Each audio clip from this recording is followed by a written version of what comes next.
یہ قاعدے کو ذہن میں رکھیں، جو اللہ کی رضا کا طالب ہوگا اس میں بندوں کی ناراضگی خواہ کیوں نہ ہوتی ہو، اللہ ایسے بندے سے راضی ہوگا۔ جب سب سے بڑا ہم سے راضی ہو جائے گا، دنیا کے ناراضگی کی ہمیں فکر نہیں ہے۔ جیسا کہ اللہ کے نبی علیہ الصلوۃ والسلام نے عبداللہ بن عباس رضی اللہ تعالیٰ عنہ کو نصیحت کرتے ہوئے ارشاد فرمایا، وَاعْلَمْ أَنَّ الْأُمَّةَ لَوْ اجْتَمَعُوا عَلَىٰ أَن يَضُرُّوكَ بِشَيْءٍ لَمْ يَضُرُّوكَ بِشَيْءٍ إِلَّا قَدْ كَتَبَهُ اللَّهُ۔ اگر ساری دنیا ناراض ہو جائے، تم کو تکلیف پہنچانی چاہے، ارادہ کر لے، اجتماع ہو جائے کہ چلو اس بندے کو تکلیف پہنچائیں گے، اس بندے کو نقصان پہنچائیں گے، پوری دنیا مل گئی ہے، تم نے دنیا کو ناراض کر دیا، اللہ تم سے راضی ہے، پوری دنیا تمہیں مٹانے کے لیے، تمہیں برباد کرنے کے لیے، تمہیں نقصان پہنچانے کے لیے کوششیں کر رہی ہے۔ اللہ فرماتا ہے وَاعْلَمْ، علم ہی رکھو، اس کا یقین رکھو، یہ عقیدہ سیکھو۔ ہے میرے چچا کے بیٹے رضی اللہ تعالیٰ عنہما، سن لو، پوری دنیا مل جائے،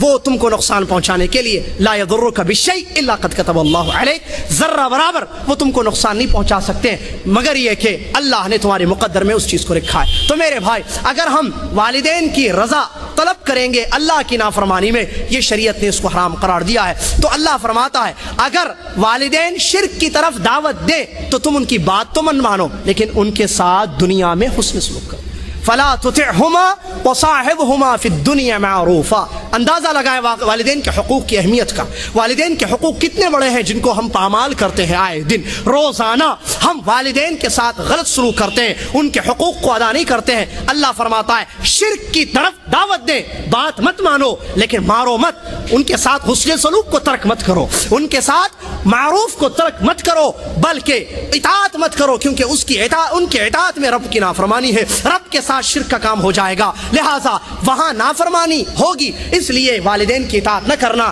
لیکن ان کے ساتھ دنیا میں اچھے رہنا۔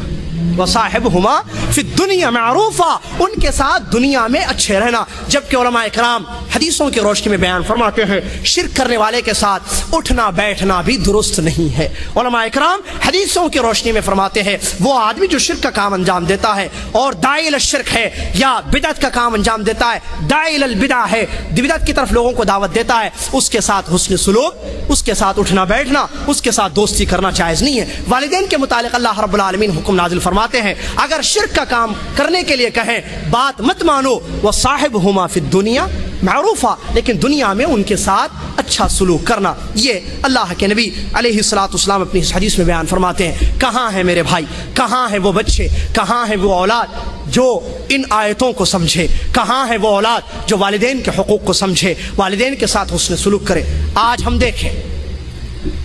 عقوق الوالدین جس کو کہتے ہیں، عقوق نافرمانی بڑھتی جا رہی ہے۔ کوئی گھر ایسے ہمیں نظر نہیں آتا ہے جس گھر کے بچے صحیح معنوں میں والدین کے فرما بردار ہو، والدین کے ساتھ حسن سلوک کرتے ہیں۔ اور فرما برداری نافرمانی کو ذرا سمجھے میرے بھائی، اللہ تبارک و تعالیٰ فرما برداری کرنے کا حکم دیتا ہے۔ فرما برداری اردو کا ایک لفظ ہے جس کا مطلب یہ ہوتا ہے کہ وہ جو کہیں اس کو تم کو انجام دینا ہے۔ اس میں قاعدہ یہ جو میں نے بیان کیا کہ اللہ کی نافرمانی نہ ہو رہی، والدین اگر ایسی بات کا حکم دے جس میں اللہ کی بات کی نافرمانی ہو رہی ہو تو ایسی صورت میں اطاعت نہیں کرنا ہے۔ اگر اللہ کی نافرمانی نہیں ہو رہی ہے تو بات ماننا فرما برداری کہلائے گا، نافرمانی بات نہ ماننا، والدین کی بات نہ ماننا اسلام نے حرام قرار دیا ہے۔ جس طریقے سے اسلام نے شراب کو، چوری کو زنا قرار دیا، اسی طریقے سے والدین کی نافرمانی کرنے کو، ان کی حق تلفی کرنے کو، ان کے ساتھ برا سلوک کرنے کو شریعت اسلامیہ نے حرام قرار دیا ہے۔ ضرورت ہے آج ہم ان حقوق کو سمجھیں کہ والدین کا ہم پر کیا حق بنتا ہے ان کی زندگی میں اور ان کی زندگی گزر جانے سے پہلے۔ سب سے پہلا حق میرے بھائی والدین کا جو بیان ہم پر پڑتا ہے یا بچوں پر، والدین کا جو سب سے پہلا حق ہوتا ہے کہ جس کو وہ ادا کریں گے وہ ہے ان کی معروف میں اطاعت کرنا۔ وہ جس بات کا حکم دے، جس بات کو کہیں اس کو بجا لانا، جس بات سے منع کرے، والدین جس بات سے منع کرے اس بات سے اپنے آپ کو بچا کے رکھنا، اس شرط کے ساتھ کہ اس میں شریعت کی مخالفت نہ ہو رہی ہو۔ جیسا کہ ترمذی وغیرہ کی حدیث ہے، اللہ کے نبی علیہ الصلوۃ والسلام نے ارشاد فرمایا لا طاعۃ لمخلوق فی معصیۃ الخالق، اللہ کی نافرمانی میں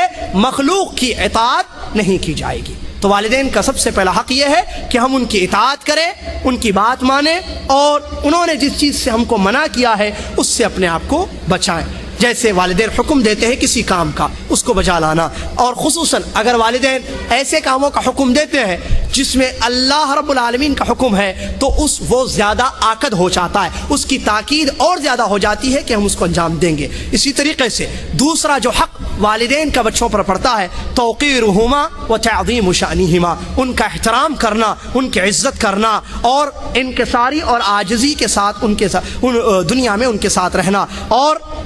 فعل اور قول کو اپنے فعل اور قول کو ان کے سامنے درست کرنا، یعنی اونچی آواز میں ان سے بات گفتگو نہیں کرنا ایک۔ اسی طریقے سے کوئی کام ایسا نہیں کرنا جس کو ان لوگوں نے منع کیا ہو یا جو وہ ان لوگوں کو ناپسند کرتا ہو، تو اس طریقے سے ان کا پورا ادب کرنا، ان کی پوری عزت اور احترام کرنا، یہ دوسرا حق بنتا ہے۔ اسی طریقے سے اسی حق میں یہ بھی ہے کہ دیگر لوگوں کو، چاہے بیوی ہو یا بچے ہوں یا دیگر رشتہ دار ہوں، والدین کے حق پر ان کو زیادہ نہیں کرنا، ان کو ترجیح نہیں دینا۔ والدین کے حقوق پر ان کو ترجیح نہیں دینا کہ بیوی کو راضی کر لیا جس میں والدہ بیچاری کی ناراضگی ہے، والدہ کا حق مارا جا رہا ہے یا والد کا حق مارا جا رہا ہے، اور اس کے بارے میں حدث ولا حرج، اس کے بارے میں جتنا چاہے آپ بیان کیجئے، کوئی حرج نہیں ہے۔ کیونکہ آج کے ماحول میں جہاں تک ہم نے دیکھا ہے، جب شادیاں ہو جاتی ہیں، شادیاں ہونے کے بعد بیوی کے حقوق کو ادا کرنے میں، بیوی کی محبت میں آ کر والدین بیچارے چونکہ وہ بڑھاپے کی عمر کو پہنچ جاتے ہیں جب بچے کی شادی ہوتی ہے، تو ان کے حقوق کو پامال کیا جاتا ہے، ان کے ساتھ برا سلوک کیا جاتا ہے، جس کا مشاہدہ ہم ہمارے ممالک میں اور دنیا کے اخبار میں دیکھ سکتے ہیں۔ آئے دن یہ واقعات آتے ہیں کس طریقے سے والدین کے ساتھ بدسلوکیاں کی جا رہی ہیں بیویوں کی رضامندی میں، بیوی کو خوش کرنے کی کوشش جس میں والدین کی ناراضگی ہو رہی۔ میرے بھائی، حقیقت میں مرد تو وہ ہے، اللہ والا مسلمان تو وہ ہے جو ہر ایک کا حق ادا کرے، جیسا کہ حدیثوں میں یا سلف کا قول ہے، فرماتے اعطی کل ذی حق حقہ، اعطی کل ذی حق حقہ، ہر حقدار کو اس کا حق ادا۔ بیوی کا تم پر کچھ حق بنتا ہے، اس کو کھلاؤ پلاؤ، اس کا خرچ اٹھاؤ، انفاق کرو اس پر، صحیح ہے، لیکن ایسا نہ ہو کہ بیوی کا حق ادا کرنے میں ہم اتنے چلے جائیں، اتنے پھسل جائیں، اتنے لٹو بن جائیں کہ والدین کا حق ہم سے ادا نہ ہو۔ بیوی کی محبت میں بیوی جو کہہ رہی ہے، والدہ آپ کو حکم دیتی ہے، والدہ کی نافرمانی، والدہ کو نہ خرچ بھیجانا، جیسا کہ یہاں دیکھا جاتا ہے، اللہ معاف فرمائے، ہمارے بھائیوں کی مثالیں یہاں آ جاتے ہیں بیویوں کو لے کر، والدین وہاں پیسوں کی ان کو ضرورت ہے، کھانے پینے کی ان کو ضرورت ہے، خدمت کی ان کو ضرورت ہے، وغیرہ وغیرہ۔ جس طریقے سے ان کے ساتھ حسن سلوک کیا جا سکتا ہے، پورے طرق موجود ہیں اور وہ محتاج ہیں، ان کو ضرورت ہے بہت سی چیزوں کی، لیکن یہ بیوی کی محبت میں آ کر یہاں ایک پائی نہ ان کو بھیجا جاتا ہے اور نہ ان کی فکر کی جاتی ہے، نہ ان پر فون سے بات ہوتی ہے، نہ ان کو خیریت، جبکہ یہ وہی مرد ہے، یہ وہی نالائق مرد ہے کہ بیوی آنے سے پہلے شادی کر کے جب یہ آیا تھا، بیوی اس کی 6 مہینے وہاں تھی، روزانہ فون جاتا تھا یہاں سے، روزانہ فون میں پیسے خرچ کیے جاتے تھے۔ میں بتانا چاہ رہا ہوں، مثالیں جو میرے دماغ میں آ رہی ہیں، میرے بھائی فون پر پیسے خرچ کر رہا ہے، بیوی سے خیریت لے رہا ہے، کیوں خرچ کر رہا ہے؟ بیوی کا حق بنتا ہے، میں چھوڑ کر اس کو آیا ہوں۔ میرے بھائی بہت اچھا ہے، ویری گڈ، اچھی چیز ہے کہ تمہیں اپنے بیوی کے حق کا خیال ہے، لیکن میرے بھائی جب یہ یہاں آ جاتی ہے تو ان بوڑھے والدین کا کیا ہوتا ہے؟ وہ تمہاری آواز سننے کے لیے بےتاب ہے، ان کو ضرورت ہے کہ تم کہو کہ امی جان تم کیسی ہو، ایک جملہ میرے بھائی دل سے نکلے، والدین کو راحت ہو، والدین کی رضا اس میں ہو، والدین خوش ہو جائیں، اللہ رب العالمین راضی ہوگا۔ محمد الرسول اللہ صلی اللہ علیہ وسلم سے آپ فرماتے ہیں اللہ کی رضامندی والدین کی رضامندی ہے، اللہ کی نافرمانی والدین کی نافرمانی ہے۔ کہاں ہے یہ حقوق؟ کیا ہمیں اتنی فرصت نہیں ہے کہ تھوڑا سا وقت نکالیں؟ کیا ہمارے پیسوں میں اتنی طاقت نہیں ہے کہ اس پیسے کو ہم ان والدین کے لیے خرچ کریں، تھوڑی سی گفتگو کر لیں، کچھ ان سے خیریت کی بات لیں، خیریت ان کے لیں، اچھی گفتگو کریں، ان کی خیریت پوچھیں؟ کتنے واللہ ہم بہت مقصرین ہیں، قسم اللہ کی کہتا ہوں میں، ہمارے بھائی سب اس میں، اللہ ہم کو معاف فرمائے، اللہ ہماری مغفرت فرمائے۔ والدین کے حقوق معمولی نہیں ہے بھائی، حدیث قرآن کی آیتیں آپ کے سامنے، ضرورت ہے عمل کی، کون عمل کرتا ہے؟ میں آج درس دوں، کل صبح جا کر میں میرے والدین سے کانٹیکٹ نہ کروں، میرے والدین کو ایک مہینے تک میں چھوڑ دوں، ان کی نہ خیریت لوں، ان کو نہ پوچھوں کہ کس بات کی ان کو ضرورت ہے، کس چیز کے وہ محتاج ہے، کیا میں کس طریقے سے یہاں رہ کر ان کی خدمت انجام دے سکتا ہوں۔ میرے بھائی علماء موجود ہیں، سوالات کیجئے، شیخ موجود ہے، سوالات کیجئے کہ اگر والدین وہاں